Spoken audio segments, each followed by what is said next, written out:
ಜಾಮಿನಿ ಜಾಗಿರಿ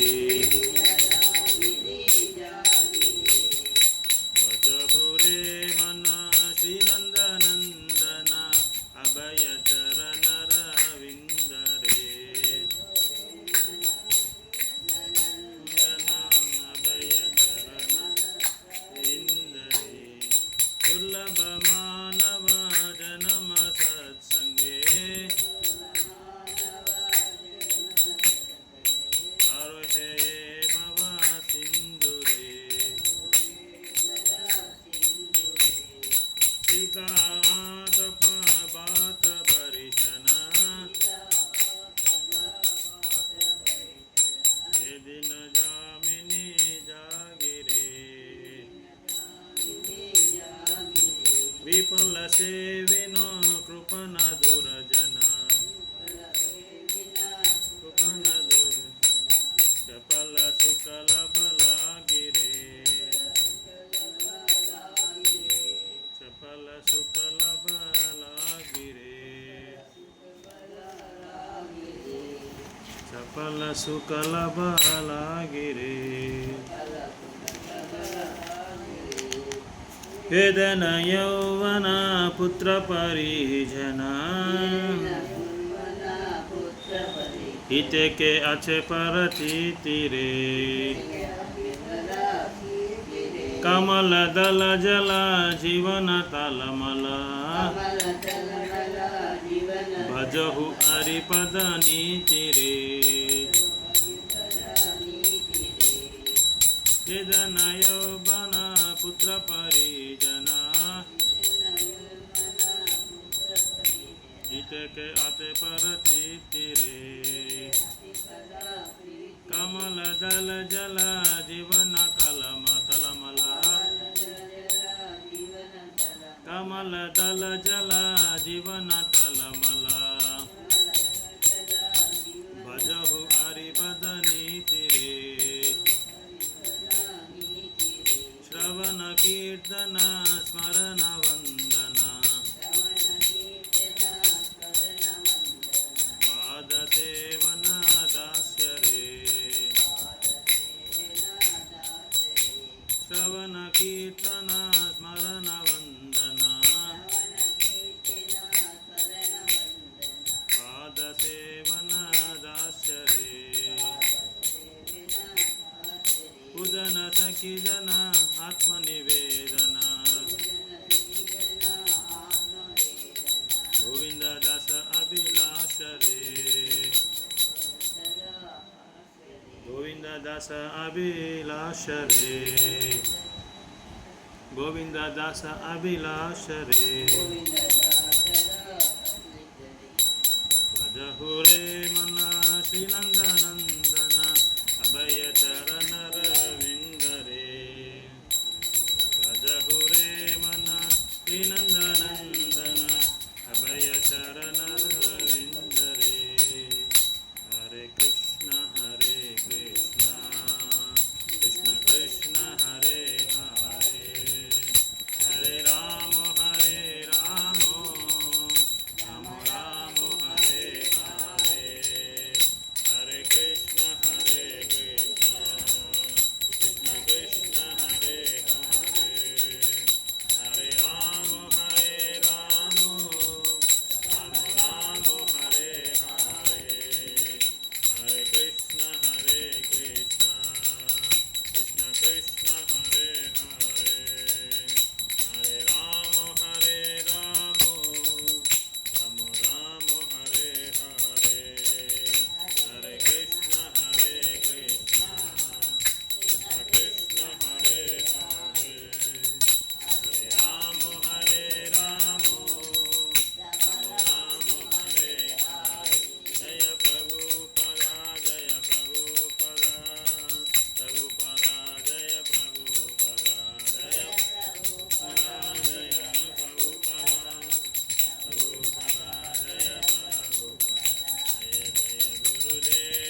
विष्णुपाद परमहंस परिव्राजकाचार्य अष्टोत्तर शतशील भक्तिवेदांत स्वामी शील प्रभुपाद की रामाचार्य शील हरिदास ठाकुर की युगधर्म हरिनाम संकीर्तन महायज्ञ की वृंदावन धाम की नवदीप धाम की जगन्नाथपुरी धाम की गंगमय यमुना मैया की भक्ति देवी श्रीमती तुलसी महारानी की अनंत कोटि वैष्णव वृंद की दाई सीतानाथ गौर Premanand all Gaurist assembled, all Gaurist assembled, all Gaurist assembled to this direction, all Gaurist Guru Gauranga, Srila Prabhupada ki jai.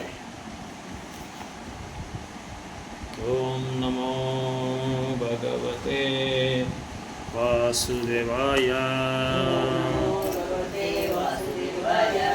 Om Namo Bhagavate Vasudevaya. नारायणं नमस्कृत्यं नरं चैव नरोत्तमं देवीं सरस्वतीं व्यासं ततो जयमुदीरये नष्टप्रायेषु अभद्रेषु नित्यं भागवत सेवया भगवते उत्तमश्लोके भक्तिर्भवति नैष्टिके मूकां करोति वाचालां पङ्गुं लङ्घयते गिरिं यत्कृपातं वन्दे श्रीगुरुं दीनतारिणम् परमानन्दमाधव श्रीचैतन्य ईश्वरा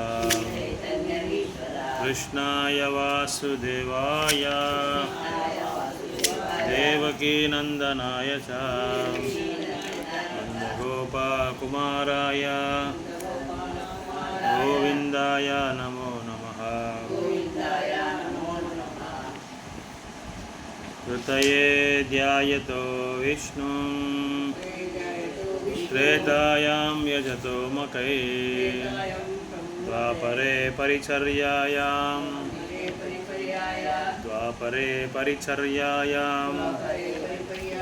कलितसंकीर्तनं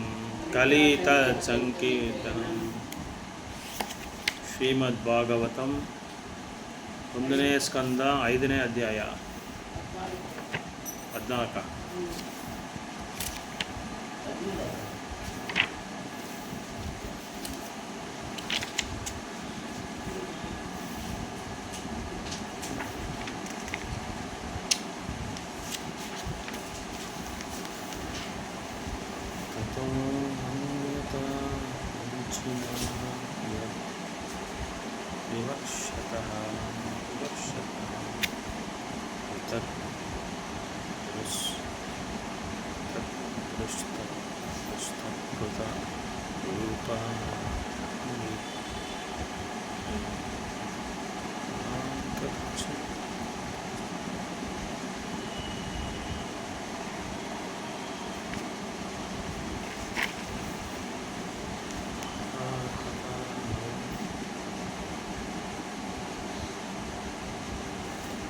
ततो अन्यथा किंचिन्यद्विवक्षतः ततो अन्यथा किंचन यद्विवक्षतः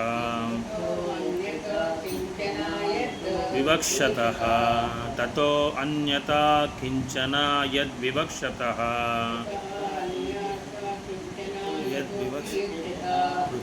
पृथग्दृष्टात् कृतरूपा नामाभिः पृथग्दृष्टता कृतरूपनामाभिः पृथग्दृष्टता कृतरूपनामाभिः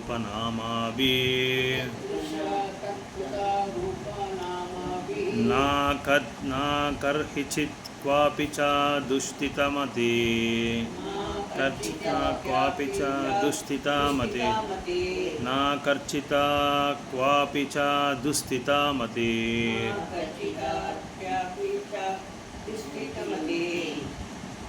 लाभेतावता हतनौ इव स्पदम् लभेतावता हतनौ इव स्पदम्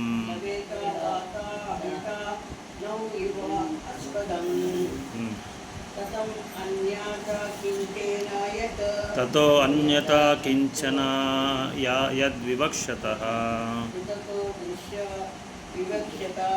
पृथग्दृस्तत्कृतारूपणं नामाभिः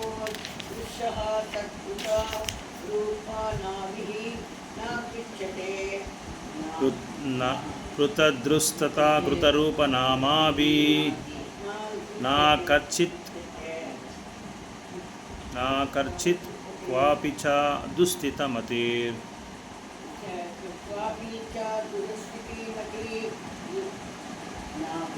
लभेत वत्हता नौ इव स्पदम्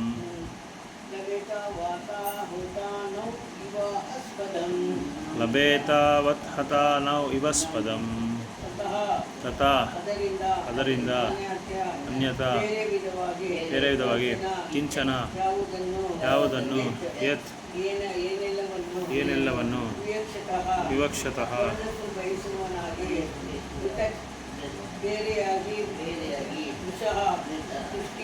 ದೃಷ್ಟಿಯು ಅದಕ್ಕೆ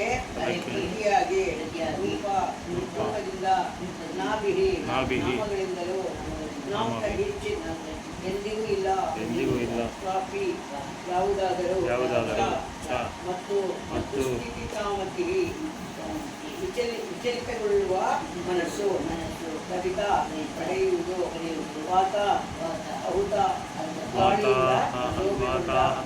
ನೋವು ಕೋಣಿಯು ಇವ ಎಂಬಂತೆ ಕಳವು.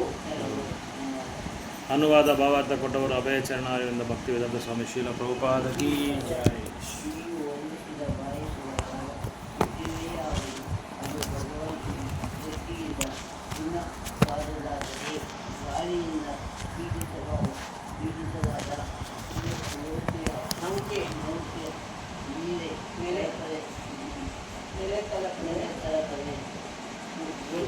ಶೋಭೆಗೊಳ್ಳುವಂತೆ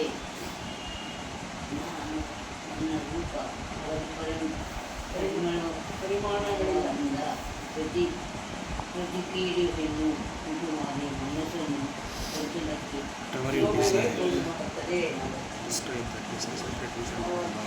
ವೇದವಾಸನು ವೇದದ ಸಾಹಿತ್ಯದ ಎಲ್ಲ ನಿರೂಪಣೆ ಸಂಪಾದಕ ಕಾಮ್ಯಕರ್ಮಗಳಿಂದ ಕಲ್ಪನಾತ್ಮಕ ಜ್ಞಾನದಿಂದ ಯೋಗಶಕ್ತಿಯಿಂದ ಮತ್ತು ಭಗವಂತನ ಭಕ್ತಿ ಸೇವೆಯಿಂದ ಚಿಂತಿಸುವ ಅಲೌಕಿಕ ಸಾಕ್ಷಾತ್ಕಾರವನ್ನು ನಿರೂಪಿಸಿದ. ಇದಲ್ಲದೆ ಬೇರೆ ಬೇರೆ ಪುರಾಣಗಳಿಗೆ ಅವರು ನಾನಾ ರೂಪಗಳಿಂದ ಕೂಡಿದ ದೇವತೆಯ ಆರಾಧನೆ ಇಲ್ಲಿ ಹೇಳಿದ್ದಾರೆ. ಆದರೆ ಪರಿಣಾಮವು ಪ್ರಭುವಿನ ಸೇವೆಯ ಮನಸ್ಸನ್ನು ಹೇಗೆ ಸಿದ್ಧಗೊಳಿಸಬೇಕೆನ್ನುವ ಜನರಿಗೆ ಗೊಂದಲವಾಗುತ್ತದೆ. ಅವರು ಆತ್ಮ ಸಾಕ್ಷಾತ್ಕಾರ ನಿಜಮಾರ್ಗವನ್ನು ಕಂಡುಕೊಳ್ಳುವ ಬಗ್ಗೆ ಚಿಂತಿತರಾಗಿದ್ದಾರೆ. ವೇದವ್ಯಾಸರಿಂದ ಸಾತ್ವಿಕವಾದ ವೇದ ಸಾಹಿತ್ಯದಲ್ಲಿ ಶ್ರೀ ನಾರದರು ಎತ್ತಿ ತೋರಿಸಿದ್ದಾರೆ. ಅಲ್ಲದೆ ಪ್ರತಿಯೊಂದನ್ನು ಕೇವಲ ಭಗವಂತನ ಸಂಬಂಧದಲ್ಲಿ ಮಾತ್ರ ಕೊಂಡು ವರ್ಣಿಸುವಂತೆ ಒತ್ತಾಯಿಸಿದ್ದಾರೆ.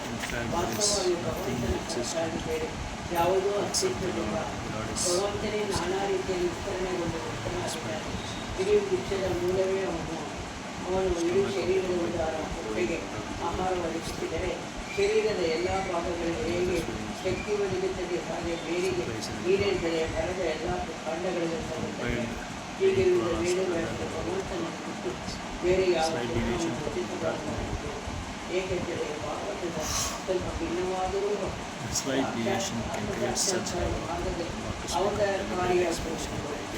ಅಲ್ಪ ಭಿನ್ನತೆಗಳಿಗೆ ಇದ್ದ ಹಾಗೆ ಅನೌತರಾಗಿರುವಾಗ ಪರಿಪೂರ್ಣ ಸತ್ಯನಾದ ಪರಿಪೂರ್ಣನಾದ ಪ್ರತ್ಯೇಕವನ್ನು ವಿಚಾರವನ್ನು ಉತ್ತೇಜಿಸುವುದಕ್ಕಾಗಿ ವಿಸ್ತರಿಸುವುದರ ಬಗ್ಗೆ ಏನು ಹೇಳುವುದೇನಿದೆ?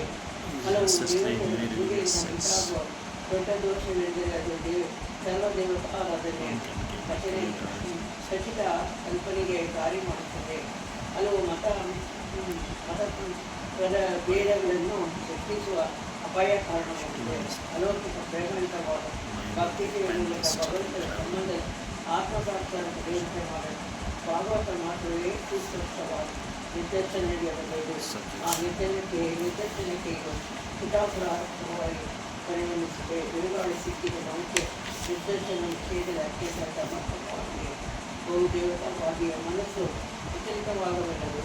ನಾನು ಆಯ್ಕೆ ಮಾಡಿಕೊಳ್ಳಬೇಕಾದ ವಸ್ತುವಿನ ಬಗ್ಗೆ ಅದು ಬಂಧನಕ್ಕೆ ಗುರಿಯಾಗುವಂಥದ್ದು. ಆದ್ದರಿಂದ ಎಂದಿಗೂ ಪರಿಪೂರ್ಣವಾದ ಅರ್ಥಪ್ರಾಪ್ತತ್ವವನ್ನು ಅರಿಯಲಾಗದು. 15 ಜುಗುಪ್ಸಿತಂ ಧರ್ಮಕೃತೇನೂಷತಃ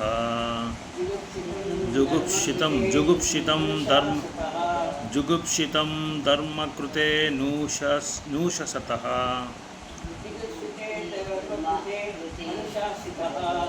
ಸ್ವಭಾವಾರಕ್ತಸ್ಯ ಮಹಾನ್ ವ್ಯಕ್ತಿಕ್ರಮಃ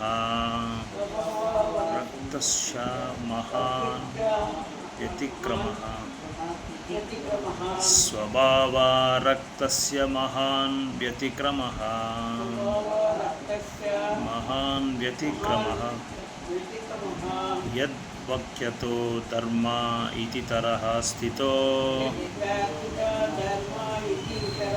ಯದ್ವಾಕ್ಯತೋ ಧರ್ಮ ಇತಿ ತರಹ ಸ್ಥಿತೋ ಇತಿ ತರಹ ಸ್ಥಿತೋ ನ ಮನ್ಯತೆ ತಸ್ಯ ನಿವಾರಣಂ ಜನಃ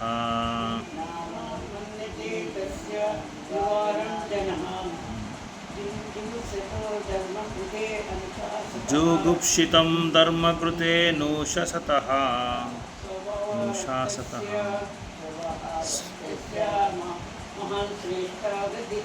ಸ್ವಭಾವಾರಕ್ತಸ್ಯ ಮಹಾನ್ ವ್ಯತಿಕ್ರಮಃ ಸ್ಥಿತೋ ಯದ್ವಾಕ್ಯತೋ ಧರ್ಮ ಇತಿ ತರಹ ಸ್ಥಿತೋ ನಾಮನ್ಯತೆ ತಸ್ಯ ನಿವಾರಣಂ ಜನಃ ಜುಗುಪ್ಸಿತಂ ಬಹಳವಾಗಿದೆ ಧರ್ಮಕೃತೆ ಧರ್ಮಕಾರಣಕ್ಕಾಗಿ ಅನುಶಾಸಿತ ಆದೇಶಿಸುವ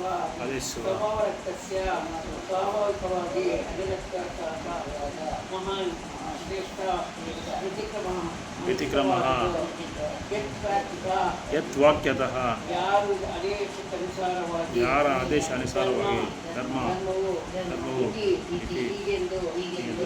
ಇತರ ಜನಸಾಮಾನ್ಯರು ನಿರತರಾಗಿರುವ ಒಪ್ಪಿಕೊಳ್ಳುವುದಿಲ್ಲ. ತಸ್ಯ ಅದರ ನಿಷೇಧನವನ್ನು ಅವರು translation the people in general are actually inclined to enjoy and you have encouraged them in that way. This the condemn it's quite unreasonable because they accept such activities. ಇದು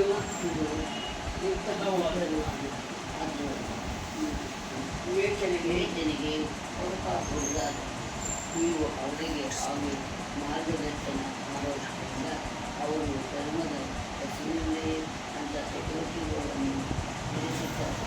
ಅದರಲ್ಲಿ ನಿಷೇಧ ಕುರಿತು ಗಮನ ಕೊಡುವುದೇ ಇಲ್ಲ. ವ್ಯಾಸರು ಕಾಮ್ಯಕರ್ಮಗಳ ನಿಯತ ಪಾಲನೆ ಆಧಾರ ಹಿಡಿದು ಬೇರೆ ಬೇರೆ ವೈದಿಕ ಸಾಹಿತ್ಯಗಳನ್ನು ಸಂಪಾದಿಸಿದ್ದಾರೆ. ಮಹಾಭಾರತ ಮತ್ತು ಇತರ ವೈದಿಕ ಸಾಹಿತ್ಯಗಳಲ್ಲಿ ಸಾಗುತ್ತದೆ. ವ್ಯಾಸರು ಈ ಕಾರ್ಯವನ್ನು ನಾರದರಲ್ಲಿ ಕಲ್ಪಿಸಿದ್ದಾರೆ. ಮಾನವರು ಹಲವು ಜನ್ಮಗಳಲ್ಲಿ ಪಡೆದ ಲೋಕ ಸಂಪರ್ಕದಿಂದಾಗಿಯೂ ಮತ್ತು ತಮ್ಮ ಅಭ್ಯಾಸದಿಂದಾಗಿ ಜಗತ್ತಿಗೆ ಪ್ರಭಾವವನ್ನು ಸ್ವಾಭಾವಿಕವಾಗಿ ಸೂಚಿಸುತ್ತಾರೆ. ಮಾನವ ಜನ್ಮ ಎಷ್ಟು ಜವಾಬ್ದಾರಿಯುತವಾಗಿದೆ ಅಂತ ತಿಳುವಳಿಕೆ ಅವರಿಗಿಲ್ಲ. ಮಾಯೆಯೇ ಹಿಡಿತದಿಂದ ಪಾರಾಗಲು ಈ ಜನ್ಮವನ್ನು ಒಳ್ಳೆಯ ಅವಕಾಶ. ಪುನಃ ದೈವತ್ವತೆ ಎಂದರೆ ನಮ್ಮ ನಿಜ ನೆಲೆಗೆ ಮಾಡಬೇಕು ಎನ್ನುವುದೇ ವೇದಗಳ ಎಲ್ಲ ಮಾತಿನ ಸಾಲ. ಪತಿತಾತ್ಮರು 8,400,000 ಕಾರಾಗೃಹವಾಸದಿಂದ ಪಾರಾಗಲು 84 ಲಕ್ಷ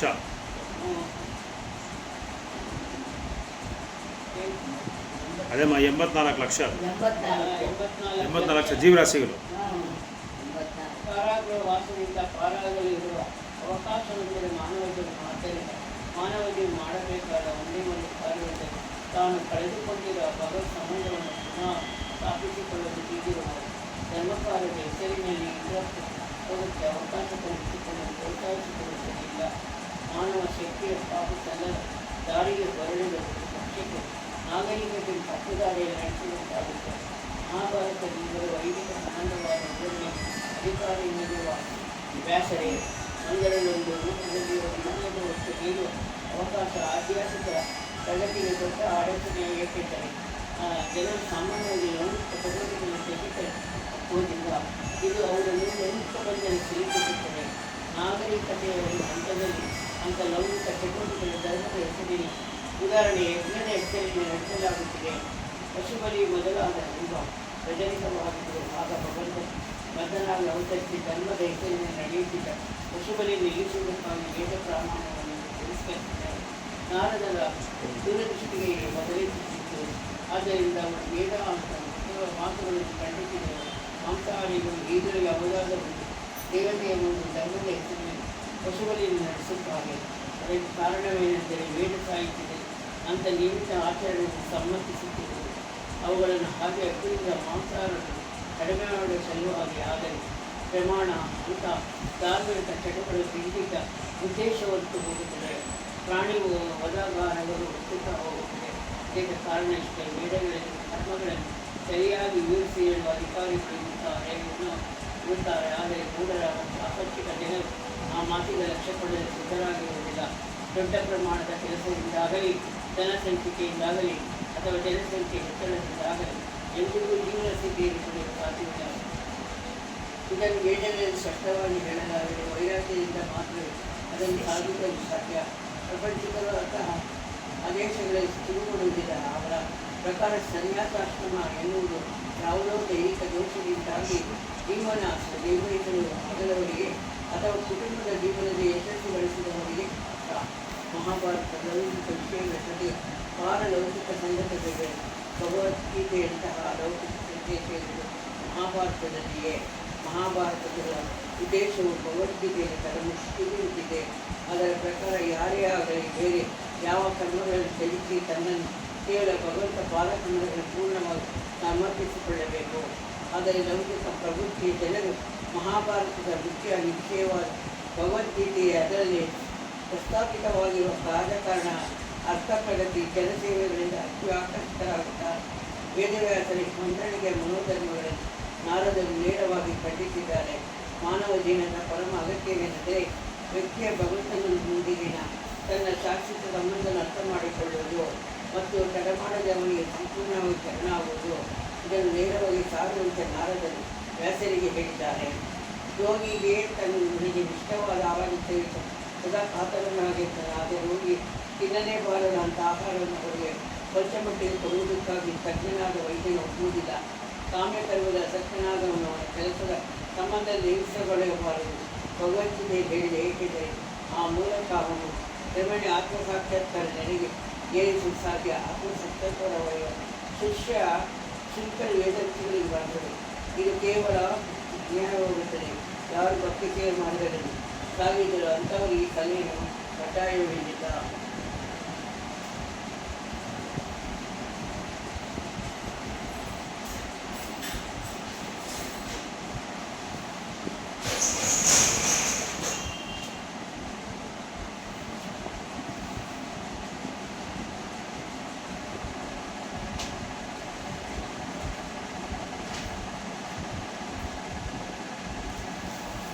ಓಂ ಅಜ್ಞಾನತಿಮಿರಂಧಸ್ಯ ಜ್ಞಾನಾಂಜನಶಲಾಕಯ ಚಕ್ಷುರುನ್ಮಿಲಿತಂ ಯೇನ ತಸ್ಮೈ ಶ್ರೀಗುರುವೇ ನಮಃ. ಶ್ರೀಚೈತನ್ಯಮನೋಭೀಷ್ಟಂ ಸ್ಥಾಪಿತಂ ಯೇನ ಭೂತಲೇ ಸ್ವಯಂ ರೂಪ ಕದಾ ಮಹ್ಯಂ ददाति स्वपदाधिकं. जय श्री कृष्ण चैतन्य प्रभु नित्यानंद श्री अद्वैत गदाधर श्रीवासादि गौर भक्त वृंदा. हरे कृष्णा कृष्ण कृष्ण हरे हरे, हरे राम राम राम हरे हरे. हरे कृष्णा कृष्ण कृष्ण हरे हरे, हरे राम राम राम हरे हरे. ಹರೇ ಕೃಷ್ಣ ಕೃಷ್ಣ ಕೃಷ್ಣ ಹರೇ ಹರೇ ಹರೇ ರಾಮ ರಾಮ ರಾಮ ಹರೇ ಹರೇ.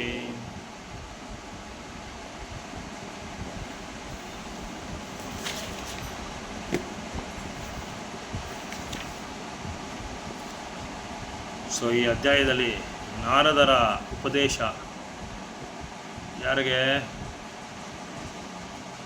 ಯಾರಿಗೆ ಉಪದೇಶ ಮಾಡ್ತಾರೆ ನಾರದರು?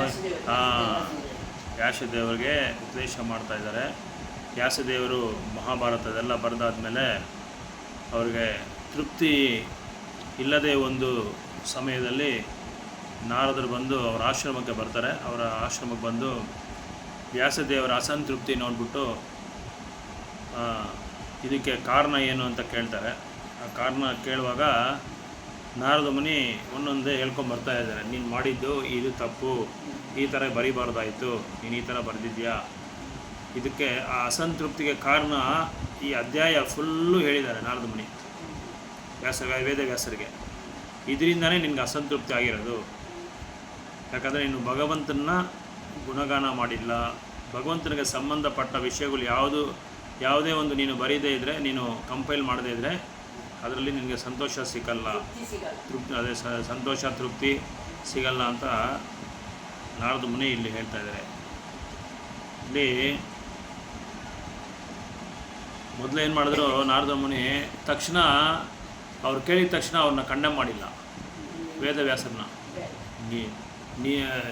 ನೀನು ಬರೆದಿರೋ ಪ್ರತಿಯೊಂದು ಗ್ರಂಥಗಳು ತುಂಬ ಚೆನ್ನಾಗಿದೆ. ಯಾಕಂದರೆ ನೀನು ಯಾರ ಮಗ? ನೀನು ಪರಾಶರ ಮುನಿ ಮಗ. ನೀನು ಒಳ್ಳೆ ಪರಂಪರೆಯಿಂದ, ಒಂದು ಪ್ರಾಮಾಣಿಕವಾದ ಪರಂಪರೆಯಿಂದ ಬಂದಿರೋ ಇದರಲ್ಲಿ ನೀನು ಕಲ್ತ್ಕೊಂಡಿದ್ಯಾ ವೇದಗಳೆಲ್ಲ. ಸೊ ಸಾಮಾನ್ಯವಾಗಿ ನಿನ್ನ ಗ್ರಂಥಗಳು, ನೀನು ಬರೆದಿರೋ ಗ್ರಂಥಗಳು ಪ್ರತಿಯೊಂದು ತುಂಬ ಯಶಸ್ವಿಯಾಗಿದೆ. ಅದರಲ್ಲಿ ನೀನು ಪರಿಪೂರ್ಣವಾದ ಒಂದು ವ್ಯಕ್ತಿ. ನೀನು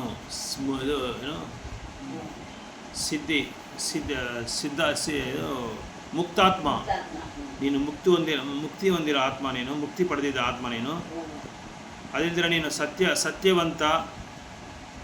ಎಲ್ಲ ವೇದಗಳನ್ನ ಅಧ್ಯಯನ ಮಾಡಿ ವೇದಗಳನ್ನ ಬರೆದಿರೋಂಥ ದೊಡ್ಡ ಮಹಾನ್ ವ್ಯಕ್ತಿ ನೀನು. ಪರಮಹಂಸ ನೀನು, ಪಾರಿವ್ರಾಜಕಾಚಾರ್ಯ ನೀನು. ಸೊ ಭಗವಂತನ, you can think of past tense of the Lord in trance for the liberation of the people in general from all limited. So they want to hear and read from God is something. So ನೀನು ಈ ಮಹಾಭಾರತ ಬರೆದಾದ್ಮೇಲೆ ನಿನಗೆ ಅಸಂತೃಪ್ತಿ ಹೊಂದಿರೋ ಕಾರಣ ಏನು ಅಂತ ಹೇಳಿದ್ರೆ,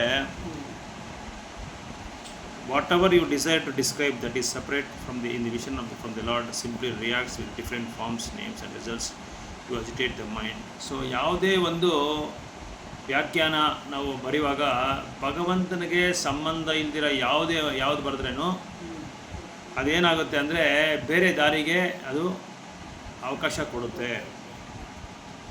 ಅದಲ್ದಿರ ಮನಸ್ಸು ಚಂಚಲವಾದ ಮನಸ್ಸು ಏನು ಮಾಡುತ್ತೆ? ಇನ್ನೂ ಚಂಚಲ ಜಾಸ್ತಿ ಮಾಡುತ್ತೆ. ನಿನ್ನ ಮೈಂಡ್ನ ವಿಶಲೀಕರಣ ಮಾಡುತ್ತೆ, ನಿನ್ನ ಮನಸ್ಸಿನ ವಿಶಲೀಕರಣ ಮಾಡುತ್ತೆ. ಅದಕ್ಕೆ as the wind agitates a boat which has no resting place. ಈಗ ನಾವು ಒಂದು ನೌಕೆನಲ್ಲಿ ಹೋಗ್ತಾ ಇದ್ದೀರಿ, ದೋಣಿಯಲ್ಲಿ ಹೋಗ್ತಾ ಇರುವಾಗ ಗಾಳಿ ಜೋರಾಗಿ, ನಾವು ಈ ಕಡೆ ಸೀದಾ ಹೋಗಬೇಕು, ಗಾಳಿ ಬರ್ತಾ ಇದ್ರೆ ನಾವೇನು ಮಾಡೋಕ್ಕಾಗುತ್ತೆ? ದೋಣಿ ಓಡ್ಸೋಕ್ಕಾಗಲ್ಲ, ನಾವು ಪ್ರಯಾಣ ಮಾಡೋಕ್ಕಾಗಲ್ಲ. ಈ ಕಡೆ ಆ ಕಡೆ ಆಡ್ತಾ ಇರುತ್ತೆ. ಆ ಥರ ನೀನು ಬರೆದಿರೋ ಗ್ರಂಥ ಭಗವಂತನ ಒಂದು ಸಂಬಂಧ ಇಲ್ದ್ರೆ ಏನಾಗುತ್ತೆ ಅಂದರೆ,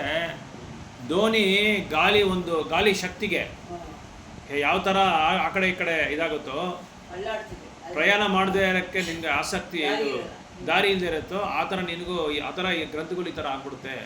ಮನಸ್ಸನ್ನು ಬೇರೆ ಕಡೆ ದಾರಿ ತೋರಿಸ್ಬಿಡುತ್ತೆ ಅಂತ ಹೇಳ್ತಾರೆ.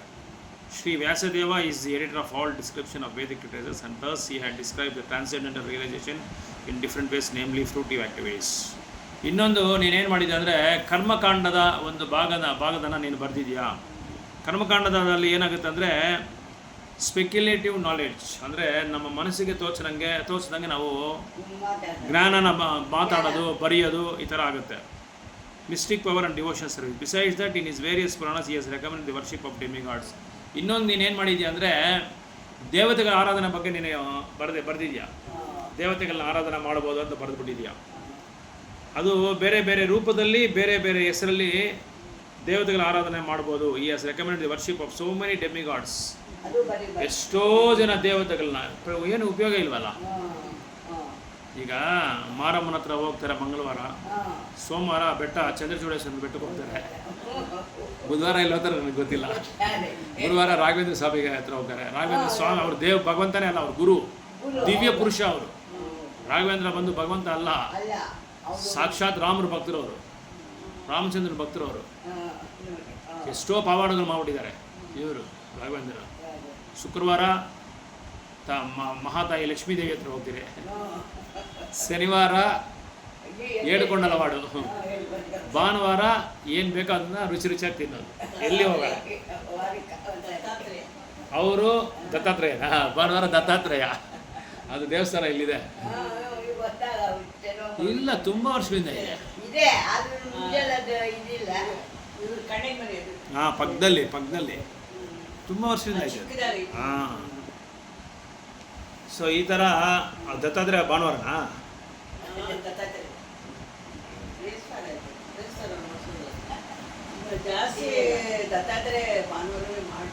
ಹಾಂ, ಸರಿ.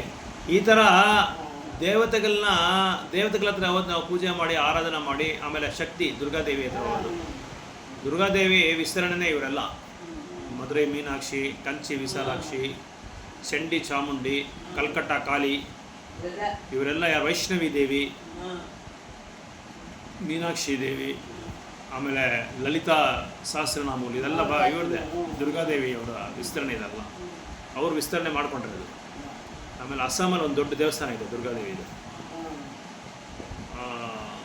ಉಜ್ಜೈನಲ್ಲಿ ಐತೆ ಅನ್ಕೋತೀನಿ, ರಾಜಸ್ಥಾನಲ್ಲಿ ಐತೆ. ಈ ಥರ ಎಲ್ಲ ಕಡೆ ಎಷ್ಟೋ ಪೀಠಗಳಿದ್ದಾರೆ, ಶಕ್ತಿ ಪೀಠಗಳು ಎಷ್ಟೋ ಪೀಠಗಳಿದೆ ಅಂತ ಹೇಳ್ತಾರೆ. ಈ ಥರ ಭಗವಂತನ ವಿಸ್ತರಣೆ ಇಂಥದ್ರ ಬಗ್ಗೆ ನೀನು ಬರೆದಿದ್ಯಾ. ದೇವತೆಗಳ ಹತ್ರ ಹೋದ್ರೆ ಏನು ಮಾಡ್ತಾರೆ ಅಂದರೆ ಏನು ಬೇಕಾದ್ರೂ ಕೊಟ್ಬಿಡ್ತಾರೆ ನಮಗೆ. ಈಗ ಮಂಗಳವಾರ ಯಾಕೆ ಮಾರಮ್ಮನ ಹತ್ರ ಹೋಗ್ತಾರೆ ಅಂದರೆ ಅಲ್ಲಿ ಏನು ಬೇಕಾದ್ರೂ ಕೊಡ್ತಾರೆ ಅವರು. ಮಾರಮ್ಮನ ಬಂದು ಇನ್ನೊಂದು ದೇವ ಭಗವಂತನೇ ಇದು ದೇವ್ರ ಲಿಸ್ಟಲ್ಲೇ ಬರಲ್ಲ. ಮಕ್ಕಳಿಗೆ ಏನಂತಾರೆ, ಇದು ಜನ ಏನು ಅನ್ಕೊಂಡಿರ ಅಂದರೆ ಒಂದು ಗ್ರಾಮ ದೇವತಾ ಅಂತ ಪೂಜೆ ಮಾಡ್ತಾ ಇದ್ದಾರೆ ಅಷ್ಟೇ. ಈ ವಿಲೇಜ್ಗಳಲ್ಲಿ ಗ್ರಾಮದಲ್ಲಿ ಏನು ಮಾಡ್ತಾರೆ ಅಂದರೆ ಎಷ್ಟೋ ಏನದು ಒಂದು 10-20 ತಲಾಂತರದಿಂದ ಯಾವುದೋ ಒಂದು ಪೂಜೆ ಮಾಡ್ಕೊಂಡು ಬರ್ತಾ ಇರ್ತಾರೆ. ಯಾಕಂದರೆ ಆ ಜಾಗದಲ್ಲಿ ಏನಾಗಿರ್ತದೆ, ಅವ್ರು ಒಳ್ಳೇದಾಗ್ಬಿಟ್ಟಿರ್ತಾರೆ. ಏನೋ ಒಂದು ಸಮಸ್ಯೆ ಇರುತ್ತೆ ಮನೆಯಲ್ಲಿ, ಯಾವುದೋ ಒಂದು ಮರದ ಹತ್ರ ಬರ್ತಾ ಇರ್ತಾರೆ. ಆ ಮರದ ಹತ್ರ ಏನಾಗುತ್ತೆ, ಒಂದು ಸಮಸ್ಯೆ ಪರಿಹಾರ ಆಗ್ಬಿಡುತ್ತೆ ಒಂದಿನ. ಯಾಕೆ ಪರಿಹಾರ ಆಗುತ್ತೆ ಅಂದರೆ ಅವ್ರ ಕರ್ಮ ತೀರಿತು, ಅವ್ರ ಕರ್ಮ ಮುಗೀತು, ಅದಕ್ಕೆ ಅವ್ರ ಪರಿಹಾರ ಆಯ್ತು ಅಲ್ಲಿ. ಹೌದು. ಅಲ್ಲ, ಕರ್ಮ ಅಂದರೆ ಎಷ್ಟೋ ಕರ್ಮಗಳು ಮಾಡಿರ್ತೀರಿ, ಒಂದೇ ಅಲ್ಲ, ನೂರಾರು ಕರ್ಮಗಳು ಮಾಡಿರ್ತೀರಿ. ಅದರಲ್ಲಿ ಒಂದು ಕರ್ಮ ಬೀಜ ಆಗಿರೋದು ಹಣ್ಣಾಗುತ್ತೆ. ಬೀಜ ಆಗಿ ಆಮೇಲೆ ಇವಾಗ ಒಂದು ಗಿಡ ನಾಡ್ತೀರಿ, ಬೀಜ ನಾಡ್ತೀರಿ ಅಂದ್ರೆ ಏನಾಗುತ್ತೆ, ಅದು ಗಿಡ ಬೆಳೀತದೆ. ಹೆಂಗೆ ಬೆಳೀತದೆ? ಫಸ್ಟ್ ಸ್ಟೇಜು ಬೀಜ ಇಂದ ಫಸ್ಟ್ ಸ್ಟೇಜು. ಸೆಕೆಂಡ್ ಸ್ಟೇಜ್ ಏನು? ಸೆಕೆಂಡು ಹೂವು ಬರುತ್ತೆ, ಕಾಯಿ ಬರುತ್ತೆ, ಹಣ್ಣಾಗುತ್ತೆ. ಕರ್ಮನೂ ಈ 4 ಸ್ಟೇಜಲ್ಲಿ ಇರುತ್ತೆ. ಫಸ್ಟು ನಾವೇನೋ ಒಂದು ಕರ್ಮ ಮಾಡ್ತೀರಿ, ಏನೋ ಒಂದು ಕೆಲಸ ಮಾಡ್ತೀರಿ, ಅದು ಬೀಜ ಹಾಕೋದು. ಅದಾದ್ಮೇಲೆ ಏನಾಗುತ್ತೆ, ಸ್ವಲ್ಪ ಬೆಳೆದ್ರೆ ಅದು ಗಿಡ ಆಗುತ್ತೆ. ಗಿಡ ಆದಮೇಲೆ ಹೂವು ಬರುತ್ತೆ, ಹೂವು ಆದಮೇಲೆ ಕಾಯಿ ಆಗುತ್ತೆ, ಆಮೇಲೆ ಹಣ್ಣಾಗುತ್ತೆ. ಈ 4 ಸ್ಟೇಜ್. ಈ ಬೀಜ ಹಾಕಿರೋದು ಯಾವಾಗ ಹಣ್ಣಾಗುತ್ತೋ ಆವಾಗ ಒಳ್ಳೇದು ಮಾಡಿದರೆ ಒಳ್ಳೇದಾಗುತ್ತೆ, ಕೆಟ್ಟದ್ದು ಮಾಡಿದ್ರೆ ಕೆಟ್ಟದಾಗುತ್ತೆ. ದೈವ ಭಕ್ತಿ ಮಾಡಿದರೆ ದೈವ ಭಕ್ತಿ ಆಗುತ್ತೆ. ಈ ಹಣ್ಣಾಗುವಾಗ ಏನಾಗುತ್ತೆ, ನಮಗೆ ನಾವು ಒಳ್ಳೇದು ಮಾಡಿದರೆ ಅದು ಒಳ್ಳೇದಾಗ್ಬಿಡುತ್ತೆ. ನಾವು ಯಾವ ಥರ ಮಾಡಿದ್ರೆ ಅದ್ರ ಮೇಲೆ ಆಧಾರ ಪಟ್ಟಿದೆ. ಸರ್, ಆ ಮರದ ಹತ್ರ ಹೋದಾನೆ ಅವ್ನಿಗೆ ಪರಿಹಾರ ಆಗ್ಬಿಡುತ್ತೆ. ಅವನೇನು ಮಾಡ್ತಾನೆ, ಅದಕ್ಕೊಂದು ಬಿಳಿ ಬಟ್ಟೆ ಕಟ್ಬಿಟ್ಟು ಅದ್ರ ಮೇಲೆ ಸ್ವಲ್ಪ ಅರಿಶಿನ ಚೆಲ್ಬಿಟ್ಟು ಅದ್ರ ಮೇಲೆ ಕುಂಕುಮ ಹಾಕ್ಬಿಟ್ಟು ದಾರ ಕಟ್ಬಿಡ್ತಾನೆ. ದಾರ ಹಾಕ್ಬಿಟ್ಟು ಅದಕ್ಕೊಂದು ಹೂವು ಹಾಕ್ಬಿಟ್ಟು ಡೈಲಿ ಪ್ರತಿದಿನ ಬರೋದು, ಅದಕ್ಕೆ ಪೂಜೆ ಮಾಡೋದು. ಆ ಮರ ಏನಕ್ಕೆ ಇಲ್ಲಿ ಮಾಡಬೇಕು, ಇದು ಶಾಸ್ತ್ರದಲ್ಲಿ ಬರೆದಿದೆಯಾ, ಪುರಾಣದಲ್ಲಿ ಹೇಳಿದಾರಾ, ಇಲ್ಲ ಯಾರು ಸಾಧುಗಳು ಹೇಳಿದಾರಾ, ಅದೆಲ್ಲ ಏನೂ ಗೊತ್ತಿಲ್ಲ. ಇದೇ ಥರನೇ ಕೆಲವು ಇದನ್ನು ಮಾಡ್ಕೊಂಡ್ಬಿಡ್ತಾರೆ, ದೇವ್ರನ್ನೂ ಮಾಡ್ಕೊಂಡ್ಬಿಡ್ತಾರೆ, ಅವರೇ ದೇವ್ರನ್ನ ಸೃಷ್ಟಿ ಮಾಡ್ಕೊಂಡ್ಬಿಡ್ತಾರೆ. ಸೃಷ್ಟಿ ಮಾಡ್ಕೊಂಡು ಅವರೇ ಮಾಡ್ತಾ ಇರ್ತಾರೆ. ಬಟ್ ಇದು ಇದು ಬಂದು ಯಾವ ಶಾಸ್ತ್ರದಲ್ಲಿ ಬರೆದಿಲ್ಲ. ನನಗೆ ಯಾವುದು ನಾನು ಓದಿಲ್ಲ, ನಾನು ಯಾವುದೂ ಕೇಳಿಲ್ಲ ನಮ್ಮ ಗುರುಗಳ ಹತ್ರ ಆಗಲಿ, ನಮ್ಮ ವೈಷ್ಣವರ ಹತ್ರ ಆಗಲಿ. ಯಾಕಂದರೆ ದುರ್ಗಾದೇವಿನೇ ಎಲ್ಲ ಎಕ್ಸ್ಪಾನ್ಷನ್ ಇಲ್ಲ, ಅವ್ರ ವಿಸ್ತರಣೆ ಇವರೆಲ್ಲರೂ. ಈ ದುರ್ಗಾದೇವಿ ವಿಸ್ತರಣೆ ಕೂಡ ಇಲ್ಲ. ಇವರು ಎಲ್ಲಿಂದ ಬಂದಿದ್ದಾರೋ ಏನೋ ಗೊತ್ತಿಲ್ಲ, ಜನನೇ ಸೃಷ್ಟಿ ಮಾಡಿರೋದೋ ಏನೋದು ಒಂದು ಗೊತ್ತಾಗ್ತಾ ಇಲ್ಲ. ಅವರೇ ಸೃಷ್ಟಿ ಮಾಡ್ಕೊಂಡ್ಬಿಡ್ತಾರೆ. ಕೆಲವು ಗ್ರಾಮಗಳಲ್ಲೆಲ್ಲ ಅವರೇ ಸೃಷ್ಟಿ ಮಾಡ್ಕೊಂಡ್ಬಿಡ್ತಾರೆ. ಈಗ ಶಿವನ ಭಕ್ತನು ಇನ್ನಿದ್ದಾರೇನೋ ಭೈರವ, ಕಾಳಭೈರವ, ಅವರೆಲ್ಲ ಇದ್ದಾರೆ. ಭಾಗವತಮಲ್ಲೇ ಐತೆ ಅದೆಲ್ಲ, ಕಾಳಭೈರವ ಭಾಗವತಮಲ್ಲೇ ಐತೆ. ಆಮೇಲೆ ಕೆಲವರು ನಾಯಿನ ದೇವರು ಅಂತಾರೆ. ಅಲ್ಲ ಅರ್ಧನಾರೇಶ್ವರಿ ಬೇರೆ, ಶಿವ ಪಾರ್ವತಿ ಅರ್ಧನಾರೇಶ್ವರಿ. ಕಾಳಭೈರವ ಇವರು ಸೇವಕನು, ಶಿವನ ಭಕ್ತನು. ಯಾರನ್ನಾದ್ರೂ ಏನಾದರೂ ಇದು ಮಾಡ್ಬೇಕಂದ್ರೆ ಶಿವ ಅವನು ಕಳಿಸ್ತಾನೆ, ಭೈರವನ್ ಕಳಿಸ್ತಾನೆ. ಕೆಲವರೇನೋ ನಾಯಿನ ಏನೋ ಭೈರವ ಅಂತಾರೆ. ಅದೇನೋ ಅದು ಯಾವುದರಿಂದ ನಾನು ಇದುವರೆಗೂ ಭಾಗವತ ಭೈರವನ ಬಗ್ಗೆ ಓದಿದ್ದೀನಿ. ಭೈರವ ನಾಯಿ ರೂಪದಲ್ಲಿ ಇರೋದಂತ ನನಗೆ ಗೊತ್ತೇ ಇಲ್ಲ.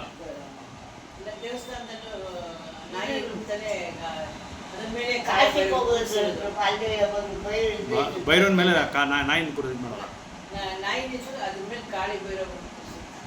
ಇದು ಆಯ್ತಾ, ಆ ಥರ ದೇವಸ್ಥಾನ ಆಯ್ತಾ?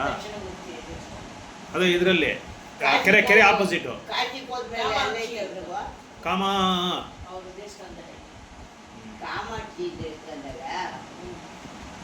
ಈ ಥರ 33 ಕೋಟಿ ದೇವತೆಗಳನ್ನ ಪೂಜೆ ಮಾಡಿದ್ರೆ ಇವ್ರು ಯಾರನ್ನ ಪೂಜೆ ಮಾಡ್ತಾ ಇದ್ದಾರೆ ಗೊತ್ತಾ? ಭಗವಂತ ವಿಷ್ಣುವಿಂದ ಪೂಜೆ ಮಾಡೋದು. ವಿಷ್ಣು ಬಂದು ಇವರ ನೇಮಿಸಿರೋದು. ಈಗ ಒಂದು ಮರ ಇದೆ ಅಂದರೆ, ಮರ ಬೆಳಿಬೇಕು ಅಂದರೆ ಬೇರೆಗೆ ನೀರು ಹಾಕ್ತೀರಿ ನಾವು. ಅದು ರೆಂಬಿಗೆ, ಕಾಯಿಗೆ, ಹಣ್ಣಿಗೆಲ್ಲ ಹಾಕಲ್ಲ. ಊಟ ಮಾಡಬೇಕು ಅಂದರೆ ನಾವು ಪ್ರಸಾದ ತಿಂತೀರಿ, ಕಿವಿಗೆ ಸ್ವಲ್ಪ, ಕಣ್ಣಿಗೆ ಸ್ವಲ್ಪ, ಮೂಗ್ ಸ್ವಲ್ಪ ನಾವು ಊಟ ಕೊಡಲ್ಲ. ಬಾಯಿ ಮೂಲಕವಾಗಿ ಏನಾಗುತ್ತೆ, ಹೊಟ್ಟೆಗೆ ಹೋಗುತ್ತೆ. ಹೊಟ್ಟೆ ಏನು ಮಾಡುತ್ತೆ, ಎಲ್ಲದಕ್ಕೂ ಸರಫರಾ ಮಾಡುತ್ತೆ.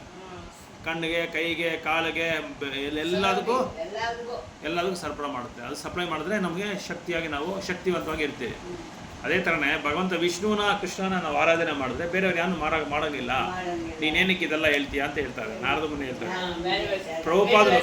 ಪ್ರಭುಪಾದರು ಆ ಥರ ಪರ್ಪಟಲ್ಲಿ ಬರ್ದವ್ರೆ. ಪ್ರಭುಪಾದರು ಆ ಥರ ಭಾವಾರ್ಥದಲ್ಲಿ ಬರ್ದವ್ರೆ. ಇಲ್ಲಿ ನೋಡಿ, ಅದು ಹೇಳವ್ರೆ ಇಲ್ಲದಾರೆ.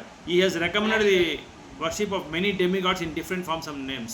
The result is that people in general are puzzled how to fix their minds in the service of the Lord. ಇಲ್ಲಿ ಲಾರ್ಡ್ ಅಂದ್ರೆ ಭಗವಂತ ಅಂದ್ರೆ ಒಬ್ರೇ, ಕೃಷ್ಣ ಒಬ್ರೇ ಭಗವಂತ.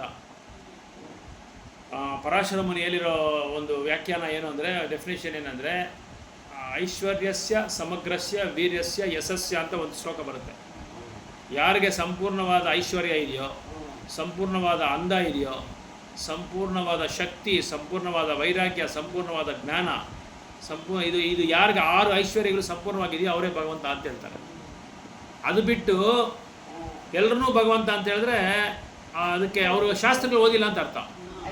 ಮತ್ತು ಶಾಸ್ತ್ರಗಳು ಓದಿಲ್ಲ, ಎಲ್ಲಿ ಯಾರತ್ರ ಅಧ್ಯಯನ ಮಾಡ್ಕೊಂಡಿಲ್ಲ, ಯಾರತ್ರನೂ ಉಪದೇಶ ತೊಗೊಂಡಿಲ್ಲ ಅಂತ ಅರ್ಥ. ಸೊ ಇಲ್ಲಿ ಅದೇ ಹೇಳ್ತಾ ಇದ್ದಾರೆ. Naradev is stressing this particular defect in the Vedic literatures compiled by Vyasadeva. Disturbed among finding the real path of self. ಈ ಥರ ಮಾಡಿದ್ರೆ ನೀನು ದೇವತೆಗಳನ್ನ ಪೂಜೆ ಮಾಡು, ಅದು ಆರಾಧನೆ ಮಾಡು ಅಂದ್ಕೊಂಡು ನೀನು ಹೇಳ್ತಾರೆ, ಆತ್ಮಸಾಕ್ಷಾತ್ಕಾರ ಹೆಂಗೆ ನೀನು ಪಡಿತೀಯಾ? ಆತ್ಮಸಾಕ್ಷಾತ್ಕಾರ ಕಲಿಯುಗದಲ್ಲಿ ಹೆಂಗೆ ಪಡಿಬೇಕು? ಭಗವಂತನ ನಾಮ ಹೇಳ್ಕೊಂಡು, ಭಗವಂತನ ನಾಮ ಹೇಳೋದ್ರಿಂದ ನಾವು ಆತ್ಮಸಾಕ್ಷಾತ್ಕಾರ ಪಡಿತೀವಿ. ಅದೊಂದೇ ಅಲ್ಲ, ಬೇರೆ ಎಲ್ಲ ಇದೆ. ಸಾಧನ ಮಾಡಬೇಕು. ಸಾಧನ ಮಾಡಿಕೊಂಡು ಭಗವದ್ಗೀತಾ ಓದ್ಕೊಂಡು ಇದೆಲ್ಲ ಮಾಡಿದ್ರೆ ನಾವು ಅದು ಗುರುಗಳ ಹತ್ರ ನಾವು ಬೋನಫೈಡ್ ಗುರು, ಪ್ರಾಮಾಣಿಕ ಗುರು ಹತ್ರ ನಾವು ಅದು ಕಲ್ತ್ಕೊಂಡು ನಾವು ಆತ್ಮಸಾಕ್ಷಾತ್ಕಾರ ಪಡಿಬೇಕಾಗುತ್ತೆ. ಸೊ ಈ ಥರ ಪಡೆದ ಆತ್ಮಸಾಕ್ಷಾತ್ಕಾರ ಪಡೆಯೋಕ್ಕೆ ಆಗಲ್ವೇ? ನೀನು ಹೆಂಗೆ ಬರ್ತಿದ್ಯಾ ಅಂತ ಕೇಳ್ತಾ ಇದ್ದಾರೆ. ಎವ್ರಿಥಿಂಗ್ ಇನ್ ಯಾವುದೇ ನೀನು ಬರೆದ್ರೂ ಭಗವಂತನ ಸಂಬಂಧ ಇರಬೇಕು. ಇಲ್ಲದೆ ನೀನು ಬರೀ ವೇಸ್ಟ್. ನೀನು ಏನು ಮಾಡಿದ್ರೂ ವೇಸ್ಟೇ. ನೀನು ಬರೀ ಅವಶ್ಯಕತೆನೇ ಇಲ್ಲ ಅಂತ ಹೇಳ್ತಾರೆ. ಆಮೇಲೆ ಇನ್ನೊಂದೇನು ಹೇಳ್ತಾರೆ ಅಂದರೆ, ನೀನು ಶಾಸ್ತ್ರಗಳಲ್ಲಿ ಏನು ಮಾಡಿದ್ಯಾ, ಅವ್ರನ್ನ ಬಲಿ ಕೊಡು, ಇವ್ರನ್ನ ಬಲಿ ಕೊಡು ಅಂತ ಹೇಳಿದ್ಯಾ, ಅದು ಪ್ರಾಣಿಗಳನ್ನ. ಅದಕ್ಕೆ ಇದನ್ನೇ ಒಂದು ನೆಪ ಇಟ್ಕೊಂಡು ಏನು ಮಾಡ್ತಾರೆ ಜನ, ಎಲ್ಲರನ್ನು ಬಲಿ ಕೊಟ್ಟು ಅದನ್ನು ಚೆನ್ನಾಗಿ ಮಸಾಲ ಫ್ರೈ ಹಾಕೊಂಡು ಚೆನ್ನಾಗಿ ತಿಂತಾ ಇದ್ದಾರೆ. ಅವ್ರ ನಾಲಿಗೆ ರುಚಿನ ಅವರು ತೃಪ್ತಿ ಮಾಡ್ಕೊತಾ ಇದ್ದಾರೆ. ಈ ಥರ ನೀನು ಹೇಳಿದ್ದಕ್ಕೆ ಅವರು ಆ ಥರ ಮಾಡ್ಕೊತಾ ಇದ್ದಾರೆ ಅಂತ ಹೇಳ್ತಾ ಇದ್ದಾರೆ. Therefore Srila Prabhu Vyasadev should not have compiled the Puranas other than. ಅದಕ್ಕೆ ನೀನು ಪ್ರಭುಪಾದ ಹೇಳ್ತಾ ಇದ್ದಾರೆ, ನೀನು ಭಾಗವತ ಧರ್ಮ, ಭಾಗವತ್ ಪುರಾಣ ಮಾತ್ರ ನೀನು ಬರಿಬೇಕಾಯ್ತು, ಬೇರೆ ಪುರಾಣ ಬರೆದಿದ್ದು ನೀನು ತಪ್ಪು ಅಂತ ಹೇಳ್ತಾ ಇದ್ದಾರೆ. If a slight diversion can create such havoc. ಸ್ವಲ್ಪ ಏನಾದರೂ ನಾವು ಹೇಳುವಾಗ ತಪ್ಪು ಹೇಳ್ಬಿಟ್ರೆ, ತಪ್ಪಾಗಿ ಬರೆದ್ಬಿಟ್ರೆ ಅದೆಲ್ಲ ತಪ್ಪಾಗ್ಬಿಡ್ತದೆ, ಪೂರ್ತಿ ತಪ್ಪಾಗ್ಬಿಡುತ್ತೆ, ಎಲ್ಲನೂ ತಪ್ಪಾಗ್ಬಿಡುತ್ತೆ. ಸೊ ಅದಕ್ಕೆ the most defective part of worshipping demigods is that it creates definite conception of pantheism, ending disastrously in many religious sects, detrimental to the progress of principles of Bhagavatam, which alone can give accurate direction of self-realization in eternal relation with the personality of God by devotion, service, transcendental love. ಒಂದು ಗ್ರಾಮದಲ್ಲಿ ಊರು ಪಂಚಾಯತಿಗೆ ದೊಡ್ಡ ಇವನಿರ್ತಾನೆ ಜಮೀನ್ದಾರ, ಈಗಲೂ ಗ್ರಾಮದಲ್ಲೆಲ್ಲ ಶಾನ್ ಬೋಗರು, ಅವನೇ ಏನಾದರೂ ನ್ಯಾಯ ತೀರ್ಮಾನ ಮಾಡೋದು, ಏನಾದ್ರು ಸೆಟಲ್ಮೆಂಟ್ ಮಾಡೋದಿಲ್ಲ ಅವನೇ. ಅವನು ದೊಡ್ಡ ಶಿವನ ಭಕ್ತ. ಆ ಗ್ರಾಮಕ್ಕೆ ಒಬ್ಬ ಭಕ್ತರು ಬರ್ತಾರೆ, ಅವರು ವಿಷ್ಣು ಭಕ್ತರು. ಅವರೇನು ಮಾಡ್ತಾರೆ, ನನಗೆ ಈ ಗ್ರಾಮದಲ್ಲಿ ಒಂದು ಜಾಗ ಬೇಕು ಇರೋದಕ್ಕೆ ಅಂತ ಹೇಳ್ಬಿಟ್ಟು ಯಾವುದೋ ಒಂದು ಮನೆಯನ್ನು ಬಾಡಿಗೆ ತೊಗೊತಾರೆ. ಪ್ರತಿದಿನ ಕೊಡ್ತೀನಪ್ಪ, ನಾನು ನಿಮ್ಗೆ ಫ್ರೀಯಾಗೇ ಕೊಡ್ತೀನಿ ಮನೆ, ಆದರೆ ನೀನು ಶಿವನ ಪೂಜೆ ಮಾಡಬೇಕು. ಶಾನ್ ಬೊಗರು ಹೇಳೋದು, ಬೇರೆ ಯಾರನ್ನೂ ಪೂಜೆ ಮಾಡಬಾರ್ದು. ಆ ಥರ ಇದ್ದರೆ ನಾನು ಕೊಡ್ತೀನಿ. ಆಯಿತು, ನಾನು ಮಾಡ್ತೀನಿ, ಹಂಗೆ ಮಾಡ್ತೀನಿ ಅಂತ ಹೇಳ್ಬಿಟ್ಟು ಏನು ಮಾಡ್ತಾನೆ, ಮನೆ ಕೊಡ್ತಾರೆ. ಮನೇಲಿ ತೊಗೊಂಡು ಅವ್ನು ಬೆಳಗ್ಗೆ 4:30 ಸ್ಟಾರ್ಟ್ ಮಾಡ್ಬಿಡ್ತಾನೆ ಪೂಜೆಗೆ, ಆರತಿಗಳೆಲ್ಲ ಮಾಡ್ತಾಯಿದ್ರೆ ಅಲ್ಲಿ ಹೂ ಅಂತ ಹೇಳ್ಬಿಟ್ಟು ಇವ್ನು ಶಿವನ ಪೂಜೆ ಮಾಡಬೇಕು ಅಂತ ಪ್ರಯತ್ನ ಪಡ್ತಾರೆ, ಅದೇ ಅವ್ರ ಕೈಲಿ ಆಗ್ತಾ ಇಲ್ಲ. ಶಿವನ ನಾಮನೇ, ಇದು ವಿಷ್ಣು ನಾಮನೇ ಬರ್ತದೆ, ವಿಷ್ಣು ನಾಮನೇ ಬರ್ತದೆ. ಅಭ್ಯಾಸ ಅಲ್ಲ, ಅವ್ರ ಶಾಸ್ತ್ರಗಳು ಓದಿದ್ದಾರೆ, ಭಾಗವತ್ ಪುರಾಣ ಅಧ್ಯಯನ ಮಾಡಿದ್ದಾರೆ, ಭಗವದ್ಗೀತಾ ಅಧ್ಯಯನ ಮಾಡಿದ್ದಾರೆ, ವೇದಗಳೆಲ್ಲ ವೇದೈಶ್ಚ ಸರ್ವಂ ಅಹಮೇವ ವೇದ್ಯೈ ವೇದಾಂತ ಕೃತ್ ವೇದವಿತ್ ಅಂತ ಹೇಳ್ತಾ ಇದ್ದಾರೆ 15ನೇ ಶ್ಲೋಕದಲ್ಲಿ, 15ನೇ ಅಧ್ಯಾಯದಲ್ಲಿ. ಎಲ್ಲ ವೇದಗಳು ಶಾಸ್ತ್ರಗಳು ಏನಕ್ಕೆ ಓದೋದಂದರೆ ಭಗವಂತನೇ ದೈವೋತ್ತಮ ಪರಮ ಪುರುಷ ಅಂತ ತಿಳ್ಕೊಂಡು ಅರ್ಥ ಮಾಡ್ಕೊಂಡೇ ಇದ್ರೆ ನೀನು ಏನು ವೇದಗಳು ಓದಿ ವೇಸ್ಟೇ. ಚೌಟೋನ್ ಚೌಲ ಶಂಕುಪ್ತ ಏಮೈತೆ ಏಮೇನು ಕೊಡಲ್ಲ, ಆ ಥರ ಆಗ್ಬಿಡುತ್ತೆ. ನಾವು ಏನು ಓದಿದ್ರೆ ವೇಸ್ಟೇ, ಆ ಥರ ಆಗ್ಬಿಡುತ್ತೆ. ಅದಕ್ಕೆ ಇಲ್ಲಿ ಹೇಳ್ತಾ ಇದ್ದಾರೆ, ನೀನು ಈ ಭಗವಂತನಿಗೆ ಸಂಬಂಧವಿಲ್ಲದ ಯಾವುದು ಬರೆದ್ರೆ ವೇಸ್ಟು. ಯಾಕಂದರೆ ನಿನ್ನ ವೇದಗಳು ಏನಕ್ಕೆ ಬರೆಯೋದು, ವೇದಶಾಸ್ತ್ರಗಳು ಏನಕ್ಕೆ ಬರೆಯೋದು? ಭಗವಂತ ಹತ್ರ ಹೋಗೋದಿಕ್ಕೆ. ವೇದಗಳು ಓದಿದ್ರೆ ನಮ್ಗೆ ಗೊತ್ತಾಗುತ್ತೆ ಭಗವಂತ ಹತ್ರ ಹೆಂಗೆ ಹೋಗ್ಬೇಕು ಅಂತ. ನಮ್ಗೇನು ಗೊತ್ತು? ನಮಗೇನೂ ಗೊತ್ತಿಲ್ಲ. ಗುರು ಹೇಳ್ತಾರೆ, ಶಾಸ್ತ್ರಗಳು ಹೇಳ್ತಾರೆ, ನಾವು ಅದ್ರ ಪ್ರಕಾರ ನಾವು ನಡ್ಕೊಂಡು ಹೋಗ್ತೀವಿ. ಅದು ಹೇಳ್ತಾ ಇದ್ರೆ ಅದು ನಾವು ವೇದಶಾಸ್ತ್ರಗಳನ್ನ ಓದ್ತಾ ಇದ್ರೆ ಭಗವಂತ ಹತ್ರ ಹೋಗೋದಕ್ಕೆ ಹೆಂಗೆ ಬರೆಯೋದು, ಹೆಂಗೆ ನಾವು ಹೋಗೋದು ಅಂತ ವೇದಶಾಸ್ತ್ರಗಳಿಂದ ಕಳಿತೀರಿ. ಆ ವೇದಶಾಸ್ತ್ರದಲ್ಲಿ ನೀನು ತಪ್ಪಾಗಿ ಬರ್ತಿದ್ಯಾ, ಅದರಲ್ಲಿ ನೀನು ತಪ್ಪಾಗಿ ಬರೆದ್ಬಿಟ್ಟಿದ್ಯಾ. ಬೆಂಗಳೂರಿಗೆ ಈ ಕಡೆ ಹೋಗ್ಬೇಕು, ನೀನು ಈ ಕಡೆ ಹೋಗ್ಬೇಕು ಅಂತ ಮ್ಯಾಪಲ್ಲಿ ತೋರಿಸ್ತಾ ಇದೆಯಾ. ನೀನು ಮ್ಯಾಪ್ ತಪ್ಪಾಗಿದೆಯಾ. ನೀನು ಲೊಕೇಶನ್ ಕರೆಕ್ಟಾಗಿ ತೋರಿಸ್ಬೇಕಲ್ಲ, ನೀನು ತಪ್ಪಾಗಿ ತೋರಿಸ್ತಾ ಇದೆಯಾ. So the diverted mind of the pantheist can never, ಈ ಥರ ನೀನು ಡೈವರ್ಟ್ ಮಾಡಿಬಿಟ್ರೆ, ದಿಸೆ ಚೇಂಜ್ ಮಾಡಿಬಿಟ್ರೆ ಏನಾಗುತ್ತೆ, ನಿನ್ನ ಪುಸ್ತಕ ಓದೋರೆಲ್ಲ ಏನು ಮಾಡ್ತಾರೆ, ಭಗವಂತ ಹತ್ರ ಹೋಗೋಕ್ಕಾಗಲ್ಲ ಅಂತ ಹೇಳ್ತಾರೆ. ಇನ್ನೊಂದು 15ನೇ ಶ್ಲೋಕದಲ್ಲಿ ಏನು ಹೇಳ್ತಾರೆ ಅಂದರೆ, the people in general are naturally incline to enjoy and you have encourage them in that way in the name of religion, this is verily condemned. ಇನ್ನೊಂದು ಇಲ್ಲೇನು ಹೇಳ್ತಾ ಇದ್ದಾರೆ ಅಂದರೆ, ಜನ ಕಾಯ್ಕೊಂಡಿರ್ತಾರೆ ಏನಕ್ಕೆ, ಭೋಗಿಸೋದಕ್ಕೆ, ಎಂಜಾಯ್ ಮಾಡೋದಕ್ಕೆ, ಅನುಭವಿಸೋಕ್ಕೆ, ಅವ್ರಿಗೆ ಯಾವಾಗಲೂ ಏನು ಬೇಕು, ಜನಕ್ಕೆ ಎಂಜಾಯ್ಮೆಂಟ್ ಬೇಕು, ಯಾವಾಗಲೂ ಅನುಭವಿಸ್ತಾ ಇರಬೇಕು, ಏನೋ ಒಂದು ಅನುಭವಿಸ್ತಾ ಇರಬೇಕು, ಯಾವುದೋ ಒಂದು ಅನುಭವಿಸ್ತಾ ಇರಬೇಕು. ಅದಕ್ಕೆ ನೀನು ದಾರಿ ಮಾಡಿಕೊಟ್ಬಿಟ್ಟಿದ್ಯಾ. ಹೆಂಗೆ ದಾರಿ ಮಾಡಿಕೊಟ್ಟಿದ್ಯಾ? ಮೊಬೈಲ್ ಫೋನ್ ಕೊಟ್ಟಿದ್ಯಾ, ಸ್ಮಾರ್ಟ್ ಫೋನ್ ಕೊಟ್ಟಿದ್ಯಾ, ಆಮೇಲೆ ಇನ್ಸ್ಟಾಗ್ರಾಮು, ವಾಟ್ಸಾಪು, ಲ್ಯಾಪ್ಟಾಪು ಎಲ್ಲ ಕೊಟ್ಬಿಟ್ಟಿದ್ಯಾ. ಅದು ವ್ಯಾಸದೇವ್ ಕೊಟ್ಟಿಲ್ಲ, ನಾವೀಗ ಮಾಡ್ಕೊಂಡಿರೋದು. ಆದರೆ ವೇದವ್ಯಾಸರು ಏನು ಮಾಡಿದ್ದಾರೆ, ಅದು ಇಲ್ಲಿ ಹೇಳ್ತಾ ಇದ್ದಾರೆ, ನಮಗೆ ನಾವು ಹೇಳ್ಕೊತಾರೆ. ಅದು ನಾವೇನು ಮಾಡಿದರೆ ಅದನ್ನು, ಇದು ಲ್ಯಾಪ್ಟಾಪ್ ನೋಡೋದು, ಅದು ನೋಡೋದು, ಇದು ನೋಡೋದು, ಅದು ನೋಡ್ಕೊಂಡು ಎಲ್ಲ ಬೇರೆದೆಲ್ಲ ಬಿಟ್ಬಿಟ್ಟಿದ್ರಿ. ಪೂಜೆ ಸೇವೆಗಳು ಮಾಡೋದು ಬಿಟ್ಬಿಟ್ಟು ಬೇರೆದೆಲ್ಲ ಮಾಡ್ತಾಯಿದ್ದೀರಿ, ಮಾಡ್ತಾಯಿದ್ದೀರಿ. So the people in general naturally incline to enjoy. So already ಅವ್ರಿಗೇನು ಮನಸ್ಸಲ್ಲಿ ಏನಿರುತ್ತೆ, ಜನಗಳಿಗೆ ಏನು ಎಂಜಾಯ್ ಮಾಡೋಣ, ಅನುಭವಿಸೋಣ, ಇನ್ನು ಏನೇನು ವೆರೈಟಿ ಇದೆ, ಒಂದೊಂದು ದಿನ ವೆರೈಟಿ, ಒಂದಿನ ಹೋಟ್ಲಿಗೆ ಹೋಗೋದು, ಒಂದಿನ ಪಾರ್ಕ್ಗೆ ಹೋಗೋದು, ಇನ್ನೊಂದು ದಿನ ಮಾಲ್ಗೆ ಹೋಗೋದು, ಇನ್ನೊಂದು ದಿನ ಸಿನಿಮಾಗೆ ಹೋಗೋದು, ಇನ್ನೊಂದು ದಿನ ಮೊಬೈಲ್ ನೋಡ್ಕೊಂಡು ಗೇಮ್ಸ್ ಆಡೋದು, ಇನ್ನೊಂದು ಬೇರೆಯವ್ರಿಗೆ ಮೊಬೈಲಲ್ಲಿ ಮೆಸೇಜ್ಗಳು ಕಳಿಸೋದು, ಮೆಸೇಜ್ಗಳು ನೋಡೋದು. ಈ ಥರ ಆಲ್ರೆಡಿ ಅವರು ಭೋಗ ವೃತ್ತಿನಲ್ಲಿ ಇದ್ದಾರೆ. ನೀನು ಇನ್ನೂ ಏನು ಮಾಡಿದ್ದೀಯಾ? ಭೋಗ ವೃತ್ತಿನ ನೀನು ದಾರಿ ಜಾಸ್ತಿ ಮಾಡ್ಕೊಂಡಿದ್ಯಾ. ಅದಕ್ಕೆ ಇದು ತುಂಬ ಇದು ಕಂಡೆಮ್ ಮಾಡೋದು, ಇದು ವಿಮರ್ಶನೆ ಮಾಡಬೇಕು. ಇದು ಒಂದು ಇದು ಏನು ರೀಸನಬಲ್ ಇಲ್ಲ ಅಂತ ಹೇಳ್ತಾರಲ್ಲ, ರೀಸನಬಲ್ ಇಲ್ಲ ಇದು. ರೀಸನಬಲ್ ಅಂದರೆ ಇದಕ್ಕೆ ಕಾರಣ ಇಲ್ಲ ಅಂತ. ಕರೆಕ್ಟು, ಕಾರಣ ಇಲ್ಲದ್ರೆ ನೀನು ಬರೆದ್ಬಿಟ್ಟಿದ್ಯಾ. ಯಾಕಂದರೆ they are guided under your instructions. ನಿನ್ನ ಏನು ಉಪದೇಶ ಮಾಡಿದೆಯೋ ಅದನ್ನೇ ಅವರು ನಿನ್ನೆ ಗೈಡಾಗಿ ತೊಗೊತಾ ಇದ್ದಾರೆ, ನಿನ್ನೆ ಗುರುಗಳಾಗಿ ತೊಗೊತಾ ಇದ್ದಾರೆ ಅವರು. They will accept such activities in name of. ಇದನ್ನೇನು ಮಾಡ್ತಾ ಇದ್ದಾರೆ ಅವರು? ಇದು ಇವರು ಹೇಳ್ಬಿಟ್ಟು ವೇದವ್ಯಾಸರು ಹೇಳ್ಬಿಟ್ಟಿದ್ದಾರೆ, ಎಲ್ಲ ಪ್ರಾಣಿಗಳನ್ನ ಬಲಿ ಕೊಟ್ಬಿಟ್ಟು ನಿನ್ನ ರುಚಿ ನೀನು ನೋಡು, ನಿನ್ನ ರುಚಿ ನೀನು ಅನುಭವಿಸೋದಲ್ಲಿ ಅಂತ ನಿನ್ನ ಉಪದೇಶಗಳನ್ನ ಅವ್ರು ತೊಗೊಂಡು ಅವರು ಏನು ಮಾಡ್ತಾಯಿದ್ದಾರೆ, ಇದೇ ಮತ, ಇದೇ ನಂಬಿಕೆ, ಇದೇ ವೇದಗಳಲ್ಲಿ ಏನಿರೋದು ಅಂತ ಅವ್ರು ಬಲಿ ಕೊಡ್ತಾ ಇದ್ದಾರೆ. ಅದಕ್ಕೆ ವೇದವ್ಯಾಸರು ಅದಕ್ಕೆ ಶಿಲ ವೇದವ್ಯಾಸರ compilation of different Vedic literatures on the base of regulated performance of fruitive activities accepted in the Mahabharata and other literature is condemned here with Shilanadeva. So the human beings can any long material association, life after life, have a natural inclination by practice to endeavor to learn in born material energy. They have no sense of responsibility. ನೀನು ಇನ್ನೇನು ಮಾಡಿದ್ದೀಯ ಅಂದರೆ ಭಗವಂತನ ಇದು ಮಾನವ ಜೀವನದಲ್ಲಿ ಅವ್ರ ಗುರಿ ಏನು ಅಂತ ನೀನು ಗುರಿ ಏನು ಅಂತ ನೀನು ಬರೆದಿಲ್ಲ, ಅದ್ರ ಬಗ್ಗೆ ನೀನು ಮಾಹಿತಿ ಕೊಟ್ಟಿಲ್ಲ. ಭಗವಂತನ ಮಾನವನ ಗುರಿ ಏನು, ಅವನ ಇದು ಏನದು, ಅವನ ಗಮ್ಯ ಏನು, ಅವನು ಎಲ್ಲಿ ಹೋಗಬೇಕು, ಅವನಿಗೂ ಭಗವಂತನಿಗಿರೋ ಸಂಬಂಧ ಏನು, ಅವನು ಹೆಂಗೆ ಆತ್ಮ ಸಾಕ್ಷಾತ್ಕಾರ ಮಾಡ್ಕೋಬೇಕು.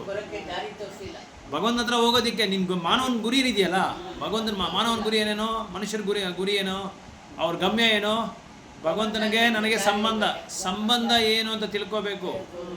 ನನಗೆ ಭಗವಂತನಿಗೆ ಆತ್ಮಗೆ ಪರಮಾತ್ಮನಿಗೆ ಸಂಬಂಧ ಏನೋ ಅಂತ ತಿಳ್ಕೊಬೇಕು. ಆ ಸಂಬಂಧ ತಿಳ್ಕೊಂಡು ನಾವು ಭಕ್ತಿ ಸೇವೆ ಮಾಡಿಕೊಂಡು ಆ ಭಕ್ತಿ ಸೇವೆಯಿಂದ ಪ್ರಯೋಜನ ಏನು, ಭಗವಂತನ ಹತ್ರ ಹೋಗ್ಬೋದು. ಇದ್ರ ಬಗ್ಗೆ ನೀನು ಮಾಹಿತಿ ಇಲ್ಲ. This human form of life is chance to get out. ಯಾಕಂದರೆ ಈ ಮಾನವ ಜನ್ಮದಲ್ಲಿ ಮಾತ್ರ ನಾವು ಭಗವಂತನ ಹತ್ರ ಹೋಗೋಕ್ಕಾಗೋದು,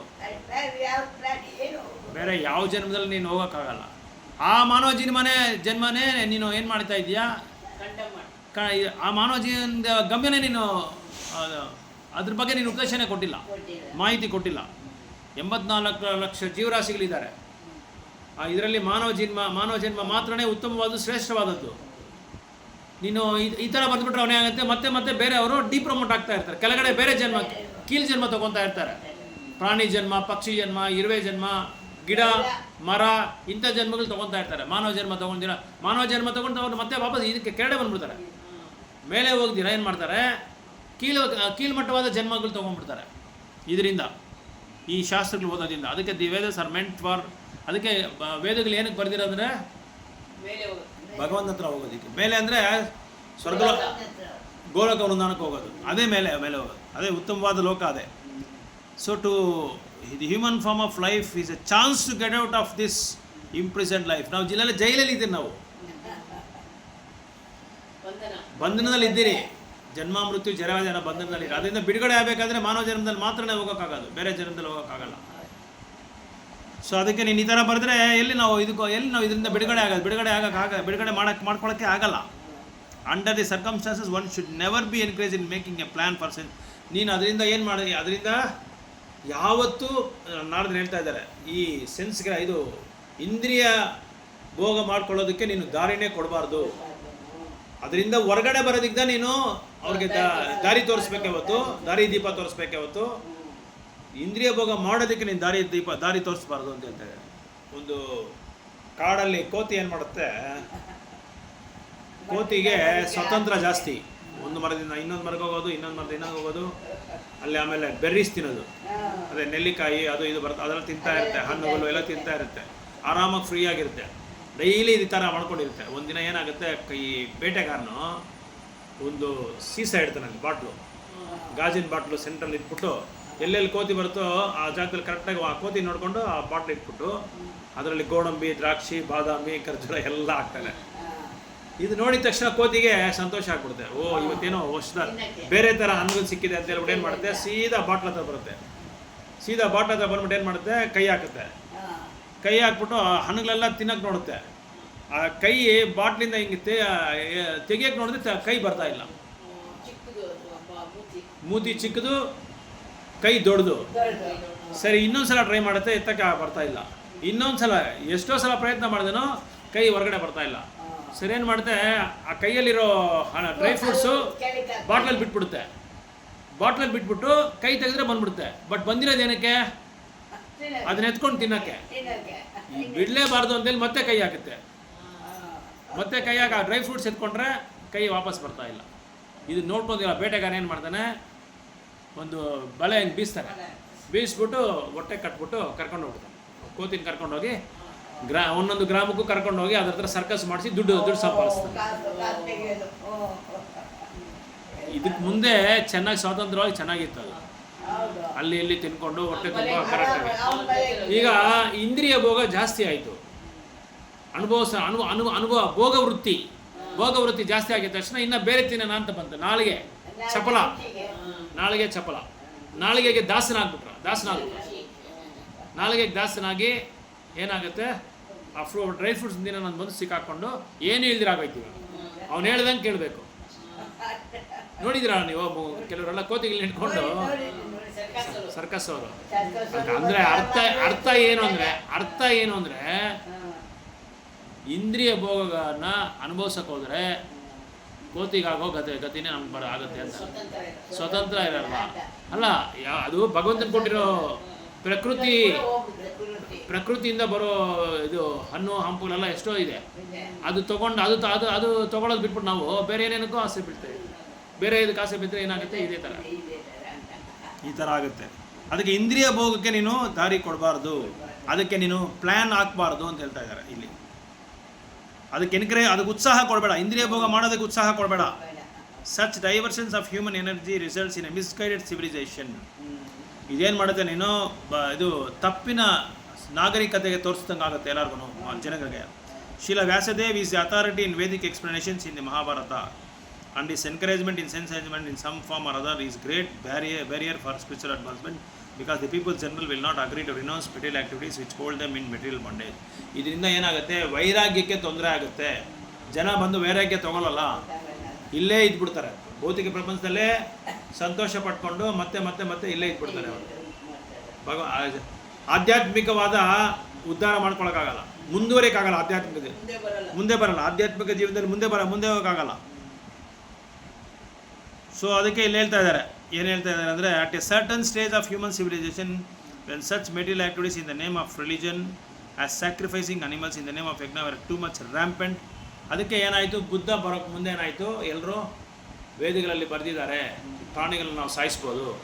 ಯಾಕಂದರೆ ವೇದಗಳಲ್ಲಿ ಒಂದು ಪಾರ್ಟ್ ಬರೆದಿದ್ದಾರೆ, ಒಂದು ಸೆಕ್ಷನಲ್ಲಿ ಅದು ಏನಂತ ಬರೆದಿದ್ದಾರೆ ಅಂದರೆ, ಪ್ರಾಣಿಗಳಿಗೆ ವಯಸ್ಸಾಗಿರೋ ಮಾಡ್ಬೋದು, ವಯಸ್ಸಾಗಿರೋ ಪ್ರಾಣಿಗಳು ನಾಳೆದೇನೋ ಸತ್ತೋಗುತ್ತೆ ಅಂತ ಪ್ರಾಣಿಗಳಿಂದ ಅಂಥ ಪ್ರಾಣಿಗಳನ್ನ ತೊಗೊಂಬಂಡು ಯಜ್ಞಕ್ಕೆ ಉಪಯೋಗ ಮಾಡ್ಬೋದು. ಯಜ್ಞಕುಂಡ ಇದೆಯಲ್ಲ, ಹೋಮಕುಂಡದಲ್ಲಿ ಯಾಗಶಾಲೆಯಲ್ಲಿ ಆ ಪ್ರಾಣಿನ ಅಲ್ಲಿಟ್ಟು ಅದಕ್ಕೆ ಕಿವಿನಲ್ಲಿ ಮಂತ್ರ ಹೇಳ್ತಾರೆ, ನಿನಗೆ ನೆಕ್ಸ್ಟ್ ಜನ್ಮ ಈ ಜನ್ಮ ಬರುತ್ತೆ. ನೆಕ್ಸ್ಟ್ ಯಾವ ಪ್ರಾಣಿನ ಕೊಡ್ಬೋದು, ಅದೇ ವಯಸ್ಸಾಗಿರೋ ಪ್ರಾಣಿ ಯಾವುದಾದ್ರೂ ಸರಿ, ಆ ಪ್ರಾಣಿನ ಕರ್ಕೊಂಬಂದು ಆ ಯಾಗಶಾಲೆ ಹತ್ರ ಇರ್ತಾರೆ. ಯಾಗಶಾಲೆ ಹತ್ರ ಇಟ್ಬಿಟ್ಟು ನಿನಗೆ ನೆಕ್ಸ್ಟ್ ಈ ಜನ್ಮ ಬರುತ್ತೆ ಅಂತ ಹೇಳುವಾಗ ಏನಾಗುತ್ತೆ, ಆ ಜನ್ಮ ಬರೋ ಥರ ಇವ್ರು ಮಂತ್ರ ಉಚ್ಚಾರಣೆ ಮಾಡಬೇಕು ಬ್ರಾಹ್ಮಣರು. ಆ ಮಂತ್ರ ಉಚ್ಚಾರಣೆ ತಪ್ಪಾದರೆ ಅದಕ್ಕೆ ಆ ಜನ್ಮ ಬರಲ್ಲ, ಅದೇ ಜನ್ಮ ಇರುತ್ತೆ. ಮಂತ್ರ ಉಚ್ಚಾರಣೆ ಕರೆಕ್ಟಾಗಿದ್ದರೆ ಅವ್ರಿಗೆ ನೆಕ್ಸ್ಟು ಬೇರೆ ಜನ್ಮ ಬರುತ್ತೆ. ಇದನ್ನೇನು ತಿಳ್ಕೊಂಡ್ರು ಇವರು ಜನ, ಕೋಳಿಗಳನ್ನ ಇದು ಮಾಡೋದು, ಹಸುಗಳನ್ನ ಇದು ಮಾಡೋದು, ಎಲ್ಲರನ್ನೂ ಬಲಿ ಕೊಟ್ಟು ಕುರಿಗಳನ್ನ ಇದು ಮಾಡೋದು, ಬಲಿ ಕೊಟ್ಟು ವೇದಗಳಲ್ಲಿ ಹೇಳಿದ್ದಾರೆ ಅಂತ ಹೇಳ್ಬಿಟ್ಟು ಎಲ್ಲ ತಿನ್ನೋದು ಸ್ಟಾರ್ಟ್ ಮಾಡಿಬಿಟ್ರಿ. ಇವಾಗ 99% ಎಲ್ಲ ಅವರೇ ಇರೋದು. ಇವಾಗ ತಿಂದಿರೋವರೇ ಇಲ್ಲ. ಇವಾಗ ತಿರ್ಗಾ ಮತ್ತೆ ಏನು ಮಾಡೋದು, ಪೂಜೆಗಳು ಮಾಡಿದೆ, ದೇವಸ್ಥಾನಗಳಿಗೆ ಹೋಗಿದ್ದೆ. ಭಗವಂತನೇ ಹೇಳ್ತಾ ಇದ್ದಾನೆ ಮಾಡಬೇಡ ಅಂತ, ಇವ್ರು ಮಾಡ್ತಾನೆ ಇದ್ದಾರೆ. ಇನ್ನೂ ಜಾಸ್ತಿ ಮಾಡ್ಕೊಂಡ್ಬಿಟ್ರು. ಮತ್ತು ಬೇರೆ ಮತದವ್ರನ್ನ ಬೈತಾರೆ. ನಾವೇ ಕರೆಕ್ಟಾಗಿಲ್ಲ. ಫಸ್ಟು ನಾವು ಕರೆಕ್ಟಾಗಿದ್ದರೆ ಅವ್ನು ಇದು ಮಾಡ್ಬೋದು, ನಾವೇ ಕರೆಕ್ಟಾಗಿಲ್ಲ. ಸೊ ಇದಕ್ಕೆಲ್ಲ ದಾರಿ ಆಗ್ಬಿಡುತ್ತೆ ಈ ಥರ ಬರೆದ್ರೆ. ಅದಕ್ಕೆ this was forced in by Narada and therefore ಈ ಕಂಡೆಮ್ ಸಚ್ ಲಿಟರೇಚರ್ಸ್. ಸೊ ಈ ಥರ ಮಾಂಸ ತಿನ್ನೋರನ್ನ ಪ್ರಭುಪಾದ ಬೈತಾ ಇದ್ದಾರೆ. ಈ ಥರ ಮಾಂಸ ತಿನ್ನೋ ನಾನ್ ವೆಜಿಟೇರಿಯನ್ಸ್ನವ್ರನ್ನೆಲ್ಲ ಕಂಟಿನ್ಯೂ ಅದೇನು ಮಾಡ್ತಾರೆ, ಇದನ್ನೇ ಅವರು ಇವ್ರಿಗೆ ಒಳ್ಳೆ ಚಾನ್ಸ್ ಅಲ್ಲ. ವೇದದಲ್ಲಿ ಹೇಳಿದರೆ ನಾನು ತಿಂತೀನಿ, ವೇದದಲ್ಲಿ ಹೇಳಿದ್ರೆ ನಾನು ತಿಂತೀನಿ ಅಂದ್ಕೊಂಡು ತಿನ್ಕೊಂಡೇ ಇರ್ತಾರೆ ಅವರು. ಅದಾದಮೇಲೆ ಬುದ್ಧ ಬಂದಿರೋದು, ನೀವು ವೇದಗಳೇ ಓದ್ಬೇಡಿ, ಬಿಟ್ಬಿಡ್ರಪ್ಪ ಸ್ವಾಮಿ, ನಿಮ್ಮ ಸವಾಸ ಬೇಡ. ಯಾಕಂದರೆ ಬುದ್ಧ ನೋಡ್ತಾನೆ ಎಲ್ಲ ಆ ಪ್ರಾಣಾಹಿಂಸೆನ ನೋಡ್ಬಿಟ್ಟು ಅವ್ನ ಕೈಯಲ್ಲಿ ತಡೆಯೋಕ್ಕಾಗ್ತಾರೆ. ಏನು ಮಾಡ್ತಾನೆ, ಜ್ಞಾನೋದಯ ಬಂದ್ಬಿಟ್ಟು ಅವನು ಬುದ್ಧ ಏನು ಮಾಡ್ತಾರೆ, ಕೃಷ್ಣನ ಅವತಾರನೇ ಬುದ್ಧನ ಅವ್ರು ಬರೀತಾರೆ, ನೀವು ಯಾವ ವೇದಗಳು ಓದಬೇಡ್ರಿ ಇನ್ಮೇಲೆ ಅಂತ. ವೇದಗಳು ಓದೋದೇ ನಿಲ್ಲಿಸ್ಬಿಡ್ತಾರೆ. ಆವಾಗ ಪ್ರಾಣಾಹಿಂಸೆ ಮಾಡೋದು ಪ್ರಾಣಿಗಳನ್ನ ಸ್ಟಾಪ್ ಆಗ್ಬಿಡುತ್ತೆ. ಅದಾದ ಆಮೇಲೆ ಶಂಕರಾಚಾರ್ಯ ಬರ್ತಾರೆ. ಮತ್ತೆ ನೀವು ವೇದಗಳು ವೇದಗಳು ಓದ್ಬಿಟ್ಟು ಏನು ಮಾಡ್ತೀರಾ ಅಂದರೆ ಅವರು ಶಂಕರಾಚಾರ್ಯ ಏನು ಮಾಡ್ತಾರೆ, ವೇದಗಳಲ್ಲಿ ಬರೆಯುವಾಗ ಏನು ಮಾಡ್ತಾರೆ, ಭಗವಂತನ ರೂಪ ಇಲ್ಲ ಅಂತ ಬರೆದ್ಬಿಡ್ತಾರೆ, ಮಾಯಾವಾದಿ ತತ್ವ ಬರೆದ್ಬಿಡ್ತಾರೆ. ನಿರಾಕಾರ ಭಗವಂತ, ಬರೀ ಜ್ಯೋತಿ, ಬ್ರಹ್ಮಜ್ಯೋತಿ ಅದೆಲ್ಲ ಬರೆದ್ಬಿಟ್ಟು ಕೊನೆಯಲ್ಲಿ ಹೇಳ್ಬಿಟ್ಟು ಹೋಗ್ತಾರೆ, ಗೋವಿಂದನ ಯಾರು ಭಜನೆ ಮಾಡ್ತಾ ಇದ್ದಾರೋ ಅವರು ಮೂರ್ಖರು ಅಂತ ಕೂಡ ಹೇಳ್ಬಿಡ್ತಾರೆ. ಗೋವಿಂದ ಮೂಢ ಭಜನೆ ಅಂತ ಹೇಳ್ಬಿಟ್ಟು ಹಾಡ್ಬಿಟ್ಟು ಹೋಗ್ಬಿಡ್ತಾರೆ. ಅದನ್ನು ತೊಗೊಂಡಿಲ್ಲ ಇವರು, ಭಗವಂತಗೆ ನಿರಾಕಾರ ರೂಪನ ಮಾತ್ರ ತೊಗೊಂಡ್ಬಿಟ್ಟು ಇವರು ಫೈನಲ್ ಆಗಿ ಶಂಕರಾಚಾರ್ಯನ ಹೇಳ್ಬಿಟ್ಟು ಹೋದ್ರು, ಗೋವಿಂದಂ ಮೂಢ ಭಜೆ ಸಂಪ್ರಾಪ್ತಿ ಸನ್ನಿಧಿ ಕಾಲೇ ನಹಿ ನಹಿ ರಕ್ಷತೆ. ಆ ಕೊನೆ ಜೀವನ ದೇಹ ತ್ಯಾಗ ಮಾಡೋ ಸಮಯದಲ್ಲಿ ಗೋವಿಂದ ಅಂತ ನೀವು ಹೇಳದೇ ಇದ್ರೆ ನಿಮಗೆ ನಿಮ್ಮ ಕಾಲ ಎಲ್ಲ ವ್ಯರ್ಥ ಆಗಿಬಿಡುತ್ತೆ ಅಂತ ಹೇಳ್ಬಿಟ್ರು. ಆದ್ರೂ ಜನ ಏನು ಮಾಡಿದ್ರು, ಅವ್ರಿಗೆ ಯಾವುದು ಸಹಕಾರವಾಗಿ ಇದು ಭೋಗವೃತ್ತಿ ಮಾಡಬೇಕೋ ಅದನ್ನು ಮಾತ್ರ ತೊಗೊತಾರೆ. ಎಲ್ಲರೂ ಹಂಗೆ ಅಲ್ವಾ, ಏನು ಬೇಕಾಗ್ತಾನೆ ಬೇಕಾಗುತ್ತೆ. ಶಾಸ್ತ್ರಗಳು ಏನು ಹೇಳ್ತಾರೋ, ದೇವ್ರು ಹೇಳ್ತಾರೋ ಅದು ಬೇರೆ ವಿಷಯ. ಅವ್ರಿಗೇನು ಬೇಕೋ ಅದು ಮಾತ್ರ ತೊಗೊತಾರೆ. So in the Vedas it is distinctly said that the perfection of life is never to be attained either by voluminous work or by accumulation of wealth or increasing the power, but it is attained only by renunciation. ವೇದಗಳು ಏನು ಹೇಳ್ತಾ ಇದ್ದಾರೆ, ವೈರಾಗ್ಯ ತಗೋಬೇಕು. ವೈರಾಗ್ಯ ಹೆಂಗೆ ತಗೊಳ್ಳೋದು, ಭೌತಿಕ ಪ್ರಪಂಚದ ಮೇಲೆ ಆಸೆ ಬಿಡಬೇಕು, ಕೃಷ್ಣನ ಮೇಲೆ ಆಸೆ ಇಟ್ಕೊಬೇಕು. ಇಲ್ಲಿ ಆಸೆ ಬಿಡಬೇಕು, ಅಲ್ಲಿ ಕೃಷ್ಣನ ಮೇಲೆ ಆಸೆ ಇಡಬೇಕು. ಅದೇ ವೈರಾಗ್ಯ, ಮುಖ್ಯವಾದ ವೈರಾಗ್ಯ ಅದೇ. The materialistic man do not care to listen to such injunctions. According to them, the so-called renounced order of life is meant for those who are unable to earn the livelihood because of some corporeal defects, or for the persons who have failed to achieve prosperity in family life. ಇಲ್ಲಿ ಜನ ಏನು ತಿಳ್ಕೊಂತಾರೆ, ಶ್ರೀಮಂತರಾಗ್ಬಿಟ್ರೆ ಸಾಕು, ಇನ್ನೇನು ಬೇಕಾಗಿಲ್ಲ, ದುಡ್ಡಿದೆಯಾ, ಒಳ್ಳೆ ಜನಬಲ ಇದೆಯಾ, ಧನಬಲ ಇದೆಯಾ, ಸಾಕು, ಅದೇ ಬೇರೆ ಏನು ಬೇಕಾಗಿಲ್ಲ, ಅದಿದ್ರೇನೆ ಸಾಕು, ಯಾರು ಬೇಕಾಗಿಲ್ಲ ಅಂತ ಹೇಳ್ತಾರೆ.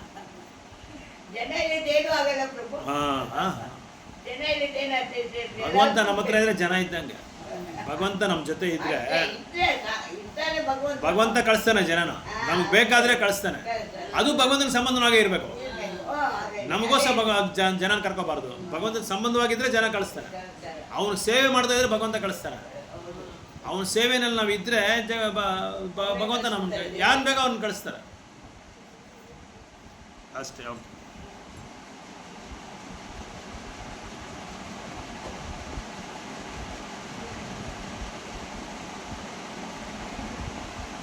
ಓಕೆ, ಶುಭ ಮಾಡೋಣ.